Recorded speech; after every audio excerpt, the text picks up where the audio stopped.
Echoes of Exodus, Zionism, and the Synagogue of Satan. Imagine a land where the echoes of ancient footsteps reverberate through the dusty hills and olive groves. Every stone has witnessed millennia of human history. A place where for centuries Muslims, Christians, and Jews lived side by side, their lives interwoven in the tapestry of the Holy Land. But what happens when the threads of this tapestry are pulled apart? When the dreams of one people collide with the lives of another? Yet many may not realize that the lands where these biblical stories took place, the sea where Jesus walked on water, the towns where he preached, are inhabited today by descendants of early Christian believers living alongside Muslim neighbors. For centuries, these communities have coexisted in relative peace with Jewish residents. However, the early 20th century brought significant changes. A new ideological movement known as Zionism began to influence the region, altering the dynamics among these communities. This is a story about identity, conflict, and the complex interplay of religion, nationalism, and geopolitics. The land of three faiths. There's a certain gravity to the Holy Land that draws the world's attention, a magnetism born of its sacred history. Before 1948, Palestine was not just a geographical entity, but a mosaic of cultures and religions. In cities like Bethlehem and Nazareth, Christian communities trace their lineage back to the very beginnings of their faith. Muslims attended the call to prayer from the minarets that touched the same sky. Jews prayed at the Western Wall, remnants of a temple long revered. But beneath the surface, currents of change were stirring. The late 19th and early 20th centuries saw the rise of nationalism across the globe. But for the Jewish people, centuries of persecution culminated in a movement that sought not just refuge, but a homeland: Zionism. Theodore Herzl's vision and propaganda. Enter Theodore Herzl, a journalist and writer who became the father of modern political Zionism. Witnessing rampant anti-Semitism in Europe, Herzl envisioned a Jewish state as a solution to the pervasive discrimination. In his diaries, Herzl emphasized the importance of mobilizing support through influencing public opinion. He believed that by controlling narratives and utilizing media, literature, and cultural symbols, the Zionist movement could gain legitimacy and momentum. Herzl sought to transition Jewish identity from a solely religious community to one unified by a nationalistic aspiration. This strategic shift aimed to facilitate the establishment of a state where Jews could exercise self-determination. What if the world had embraced a different solution to anti-Semitism? Could the course of history have been altered? Migration and changing landscapes. Jewish immigrants began arriving in Palestine, purchasing land through organizations like the Jewish National Fund. These transactions were legal under Ottoman laws, but led to significant changes in land ownership patterns. The influx impacted local Palestinian communities, both Muslim and Christian. Changes in land ownership sometimes led to the displacement of Palestinian tenant farmers, contributing to growing tensions. These demographic shifts set the stage for future conflicts over land and national identity. Fault lines deepen. World War I reshaped empires and promises. The Balfour Declaration of 1917 signaled British support for the establishment in Palestine of a national home for the Jewish people, while promising not to prejudice the rights of existing non-Jewish communities. Palestinian Arabs, constituted the majority, were apprehensive about the implications for their future. After World War II and the Holocaust, international sympathy for Jewish refugees increased. In 1947, the United Nations proposed a partition plan to divide Palestinians into two separate Jewish and Arab states within Jerusalem under international administration. Jewish leaders accepted the plan.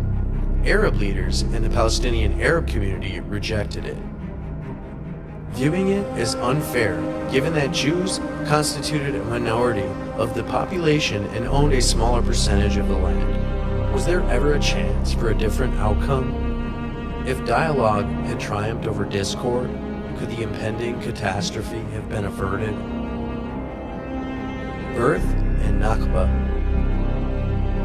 On May 14, 1948, David Ben-Gurion declared the establishment of the State of Israel, a moment of triumph for many Jews worldwide. The following day, neighboring Arab countries declared war, leading to the 1948 Arab-Israeli War.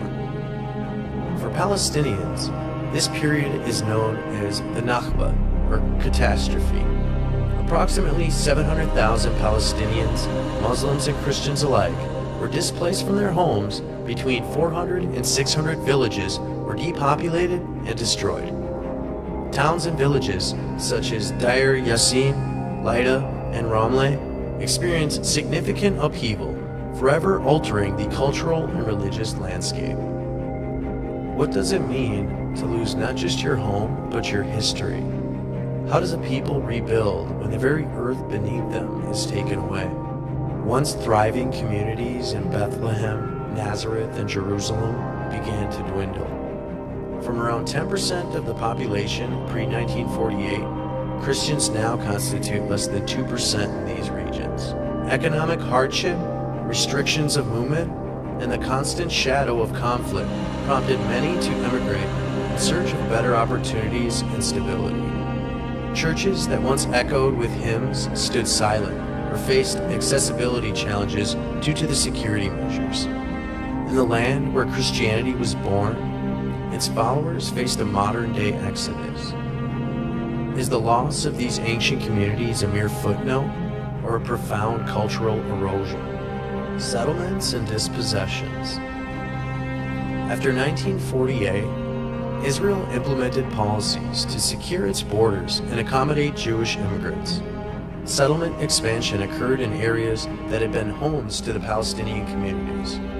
The construction of settlements intensified after the 1967 Six-Day War, when Israel occupied the West Bank, Gaza Strip, East Jerusalem, and other territories. Villages such as Lifta, Igrith, and Kafre Biarim, some with significant Christian populations, were depopulated. Former residents and their descendants have sought the right to return or compensation, often facing legal and political obstacles. The United Nations has passed numerous resolutions regarding this conflict.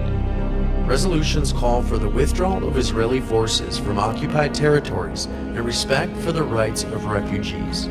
Despite international attention, many mandates remain unfulfilled due to complexities of enforcement and geopolitical interests. When law serves the powerful at the expense of the vulnerable, can justice prevail?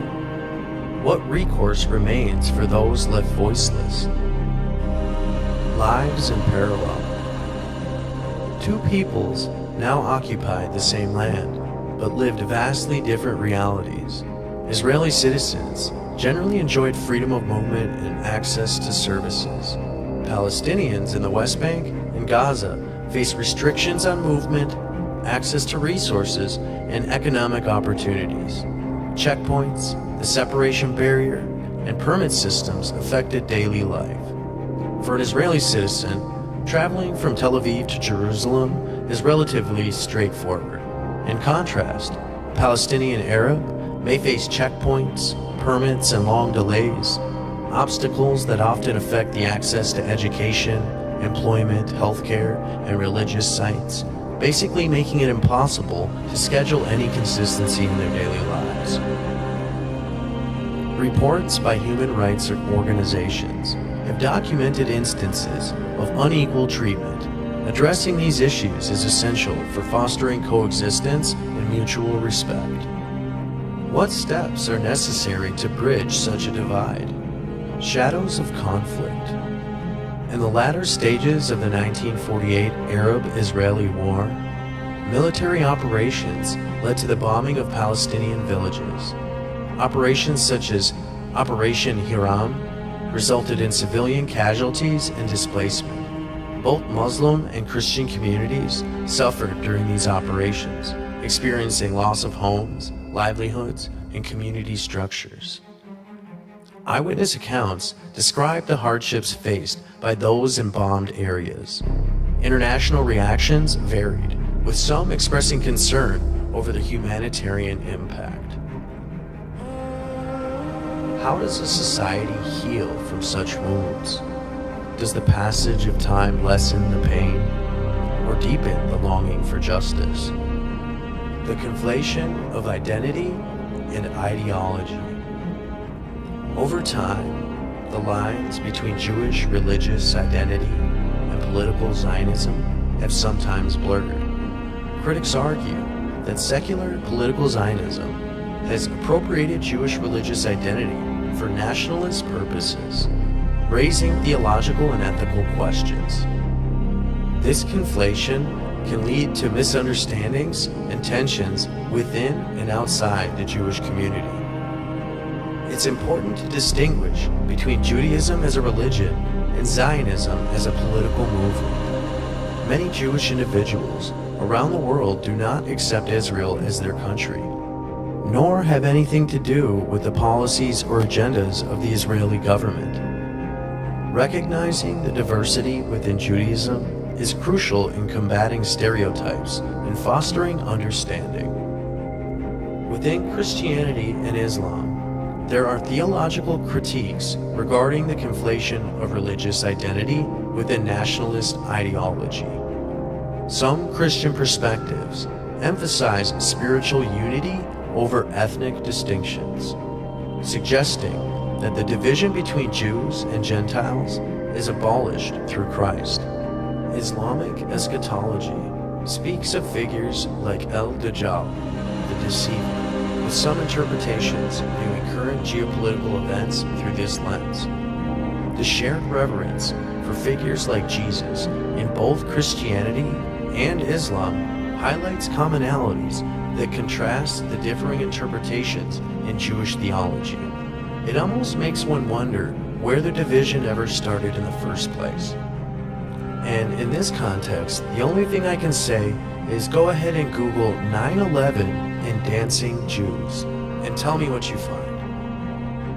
Engaging in informed dialogue and education is crucial.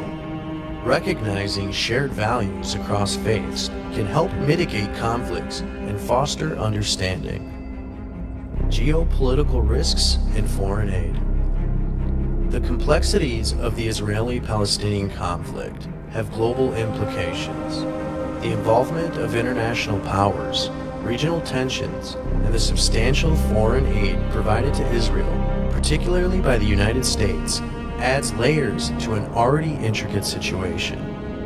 The U.S. provides approximately $3.8 billion in military aid to Israel annually, reflecting a strategic partnership, but also raising questions about the allocation of taxpayer money. Critics argue that financial support enables policies and military actions that contribute to regional instability and humanitarian crises. There's a growing discourse on the need to reassess foreign aid in the context of promoting peace, upholding human rights, and ensuring that such assistance aligns with the ethical and strategic interests of the citizens of the United States. The world watches and then turns away. International bodies, like the United Nations, have passed resolutions calling for peace and recognition of rights. Yet enforcement remains elusive. Factors include lack of consensus in the international community and geopolitical alliances.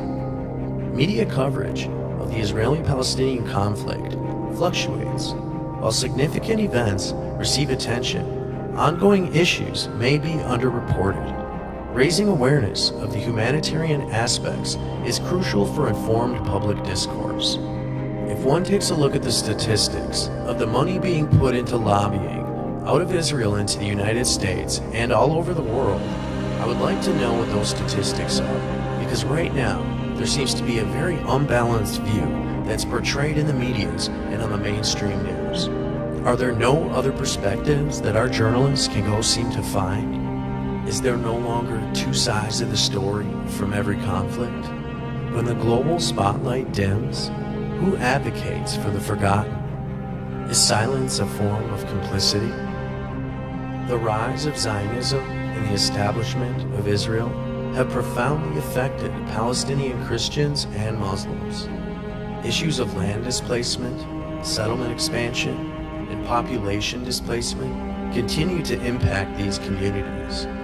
The displacement affected communities with deep historical roots, disrupting cultural and religious heritage. Distinguishing between secular political Zionism and Judaism as a religion is crucial for fostering mutual respect and informed discourse. By addressing misconceptions and promoting education over propaganda, it is possible to work towards peace and understanding. Recognizing shared values across faiths and engaging in open dialogue can help mitigate conflicts and pave the way for a more harmonious global community. History is not just a chronicle of events, but a mosaic of human experiences. By delving into these stories with empathy and critical thought, we can better understand the complexities of our world and perhaps find pathways toward a more just and peaceful future. Thank you for watching Metanoia Minds.